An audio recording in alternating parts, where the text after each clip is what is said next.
ng isang Pangulong na isumbong na sa bayan. Tignan nyo nga naman ang tadhana, no? Ngayon, hinamon tayo ng kasaysayan. Kinagagalak ko na nakikita kayo lahat dito.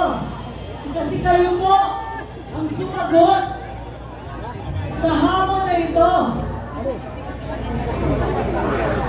Dapat na wala rin mga pulis. Wala na. Wala na yung mga pulis. Araw na ito, Hindi mo kaibigan mabay na wala na yung mga pulis. umakyat ng entablado ang kapatid ng Pangulo at ito ang ating pagbubulgar. Pagbubulgar sa tunay na estado ng iniisip o estado ng pag-iisip ng ating Pangulo. Ngayong araw na ito, ang umpisa ng tunay nating kalayaan. Nag-umpisa ang kalayaan natin sa pagbubulgar ng katiwalian. Pero bago tayo magpatuloy, ang sabi nila, kailangan sa lahat ng bagay marunong tayo magpasalamat. Si Ate Marcos ay umakyat sa isang entablado na binigyan ng bigay ng pagkakataon sa kanya. May nagpakita ng daan. Kanina puro-puro doon. Ang paghiling sa transparency at accountability ang naging paraan para lumabas ang muling katiwalian. Hello ga. Ano sabi mo, Manang? Magpasalamat po tayo at ito na ang umpisa ng tunay na pagkakaisa natin. Ang tunay natin kalayaan. Maraming salamat sa mga kababayan na narinig ang aming daing. Maraming salamat sa mga institusyon na hindi nakakalimot ng mga obligasyon ng Estado. Maraming salamat, lalong-lalo na sa ordinaryo mga mamamayan. Alam kong hirap na ang buhay nyo. Alam ko sa ikalong araw, walang ginawa ang administrasyon. Pasensya na, hindi ko na naghang kasi siya kasi nagka-charge, init. Habang sila nagpapayaman, habang sila po ay tuloy-tuloy sa kanilang Teka, may sasabihin ako sa'yo, huwag mo na saglit.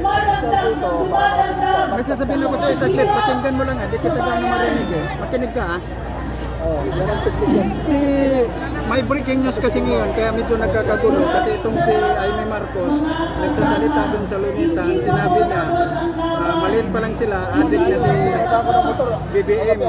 Ngayon na nakonsensya siya, kaya binulgar niya lahat na mga kasama si Pagdudruga, kasama si Maricel Soriano. Ngayon nakaalala daw siya kasi pati yung mga anak, mga pamangkin niya nagdudruga na rin.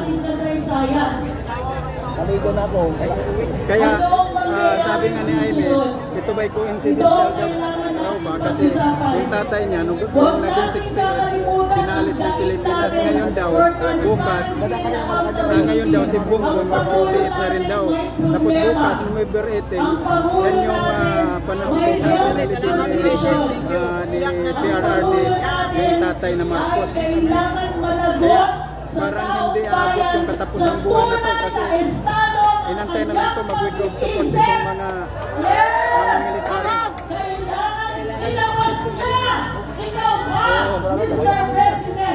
Nakinig mo, si Juan nagsalita o si Atty. Flex Angeles. Ang problema lang, lakas ng ulan. Humihiling lang tayo ng kasagutan. Be accountable. Sige. Walang Okay, bye-bye. Dapat sama-sama tayo. Hirap at ginawa. Saya hirap. Dapat nakasama. Pero kung ang kriminal ang mga namumuno, nasaan ang justisya dyan? Anong walang iwanan? Ang gamit din. Apa yung gamit ka? Mamagot siya. Sagutin niya. Do you have a health issue, Mr. President? Sabi sa Saligang Batas, kailangan ilawas mo yan!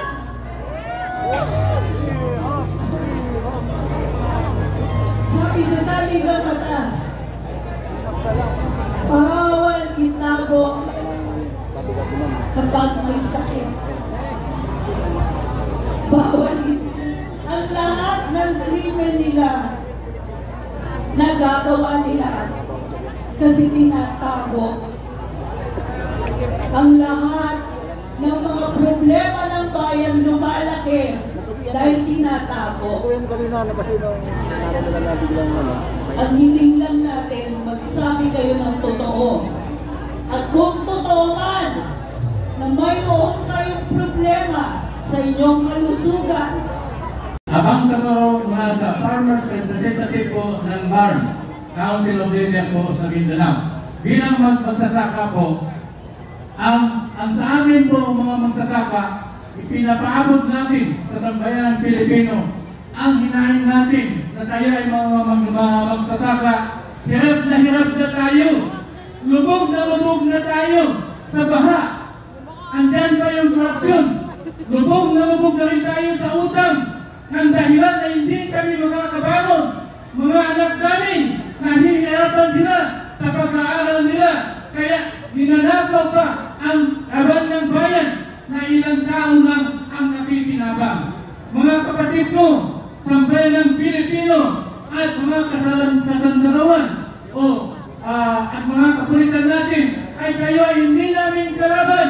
Hindi namin kayo kalaban, bagkus kayo ay kakampi namin dahil nanumpa kayo na ipagtanggol ninyo ang karapatan ng bawat Pilipino, ipagtanggol ninyo ang batas ng Pilipinas, ipagtanggol ninyo ang sovereignty ng Pilipinas. Sana po, ito ng panahon, takpin ninyo, hulihin ninyo, ikulong ninyo ang mga magnanakaw dahil kayo ang binigyan ng otoridad upang dakpin sila, papanagutin sa batas dahil yan ang tungkulin na pinanunumpaan ninyo bilang mga sundalo at alagad ng batas. Mga kapatid, sawang-sawa na kami, hirap na kami sa pagtatanim ng palay, pagtatanim ng niyog, mga gulayan, upang makabili kami ng mga pagkain na ibinda para makabayad din kami ng mga taksis na siya nang ginagamit ng ating pamahalaan. Ngayon nilalakaw lang. Tingnan ninyo ang flood control. Yan ang dahilan kung bakit lumubog ang mga sakahan namin. Dahil sa mga proyekto na hindi standard kundi substandard, ginanako pa ang kaban ng bayan. Mga kapatid, kung tayo gusto natin ang pagbabago, magkakaisa tayo, magtulungan tayo, iaon natin ang Pilipinas sa pamamagitan ng batas natin, sa pamamagitan ng ating kasundaruhan at kapulisan. Kayo ay natasanay ng tama, kayo ay nagpapatupad ng batas. Tulungan ninyo ang sambayan ng Pilipinas, tulungan ng Pilipinas upang makahawag sa kahirapan dahil kayo ang sinasandalan ng sambayanan. At magandang hapon po, maraming salamat sa inyo lahat.